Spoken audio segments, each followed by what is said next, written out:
रामायण कथा। सुंदरकांड। हनुमान का सागर पार करना। बड़े बड़े गर्जनों से भरे हुए महेंद्र पर्वत के समतल प्रदेश में खड़े हुए हनुमान जी वहां जलाशय में स्थित हुए विशालकाय हाथी के समान जान पड़ते थे। सूर्य, इंद्र, पवन, ब्रह्मा आदि देवों को प्रणाम कर हनुमान जी ने समुद्र लांघन का दृढ़ निश्चय कर लिया और अपने शरीर को असीमित रूप से बढ़ा लिया।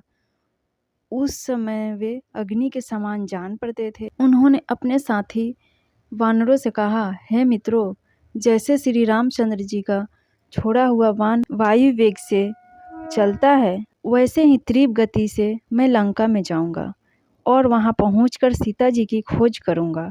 यदि वहां भी उनका पता न चला तो रावण को बांधकर रामचंद्र जी के चरणों में लाकर पटक दूंगा। आप विश्वास रखें कि मैं सर्वथा कृतज्ञ कृत होकर ही सीता के साथ लौटूंगा, अन्यथा रावण सहित लंकापुर को ही उखाड़ कर लाऊंगा। इतना कहकर हनुमान आकाश में उछले और अत्यंत तीव्र गति से लंका की ओर चले। उनके उड़ते ही उनके झटके से साल आदि अनेक वृक्ष पृथ्वी से उखाड़ गए और वे भी उनके साथ उड़ने लगे। फिर थोड़ी दूर तक उड़ने के पश्चात वे वृक्ष एक एक करके समुद्र में गिरने लगे।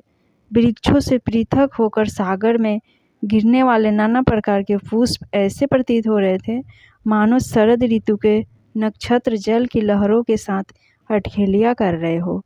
तीव्र गति से उड़ते हुए महाकपि पवन सुत ऐसे प्रतीत हो रहे थे जैसे कि वे महासागर एवं अनंत आकाश का आचमन करते हुए उड़े जा रहे हैं।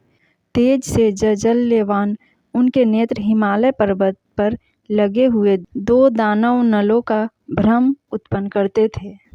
कुछ दर्शकों को ऐसा लग रहा था कि आकाश में तेजस्वी सूर्य और चंद्र दोनों एक साथ जलनिधि को प्रकाशित कर रहे हो। उनका लाल कटी प्रदेश पर्वत के वक्षस्थल पर किसी गेरू के खान का भ्रमण पैदा कर रहा था। हनुमान के बगल से जो तेज आंधी भारी स्वर करती हुई निकलती थी, वह घनघोर वर्षा काल की मेघों की गर्जना सी प्रतीत होती थी। आकाश में उड़ते हुए उनके विशाल शरीर का प्रतिबिंब समुद्र में पड़ रहा था तो वह उनकी लहरों के साथ मिलकर ऐसा भ्रम उत्पन्न करता था जैसे सागर के वक्ष पर कोई नौका तैरती चली जा रही हो। इस प्रकार हनुमान निरंतर आकाश मार्ग से लंका की ओर बढ़े जा रहे थे।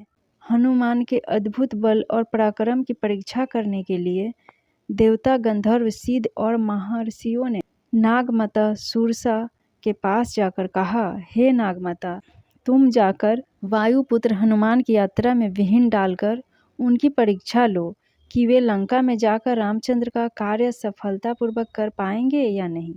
ऋषियों के मर्म को समझकर सुरसा विशाल का राक्षसी का रूप धारण करके समुद्र के बीच में जाकर खड़ी हो गई और उसने अपने रूप को अत्यंत विकृत बना लिया।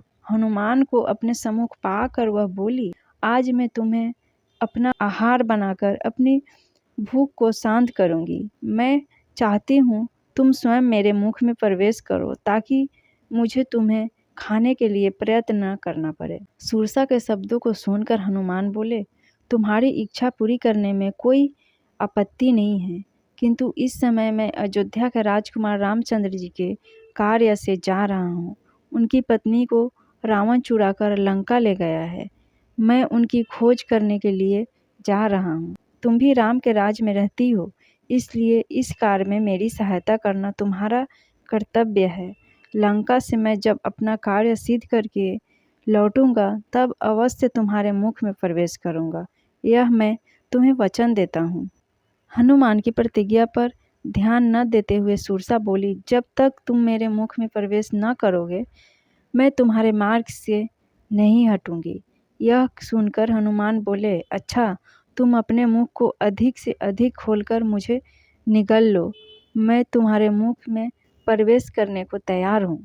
यह कहकर महाबली हनुमान ने योग शक्ति से अपने शरीर का आकार बढ़ाकर 40 कोस का कर लिया। सुरसा भी अपूर्व शक्तियों से संपन्न थी। उसने तत्काल अपना मुख 80 कोस तक फैला लिया। हनुमान ने अपना शरीर एक अंगूठे के समान छोटा कर लिया और तत्काल उसके मुख में घुसकर बाहर निकल आए। फिर बोले, अच्छा सुरसा, तुम्हारी इच्छा पूरी हुई, अब मैं जाता हूँ, प्रणाम। इतना कहकर हनुमान आकाश में उड़ गए। पवन सुत थोड़ी ही दूर गए थे कि सिंहिका नामक राक्षसी की उन पर दृष्टि पड़ी। वह हनुमान को खाने के लिए ललायित हो उठी। वह छाया ग्रहण विद्या में पारंगत थी। जिस किसी वाणी की छाया पकड़ लेती थी, उनके बंधन में बंध चला आता था। जब उसने हनुमान की छाया को पकड़ लिया तो हनुमान की गति अवरुद्ध हो गई। उन्होंने आश्चर्य से सिंहिका की ओर देखा।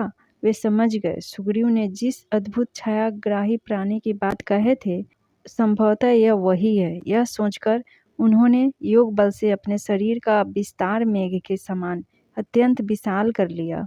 सिंहिका ने भी अपना मुख तत्काल आकाश से पाताल तक फैला लिया और गरजती हुई उनकी ओर दौड़ी। यह देखकर हनुमान अत्यंत लघु रूप धारण करके उसके मुख में जा गिरे और अपने तीक्ष्ण नाखून से उसके मर्म स्थलों को फाड़ डाला।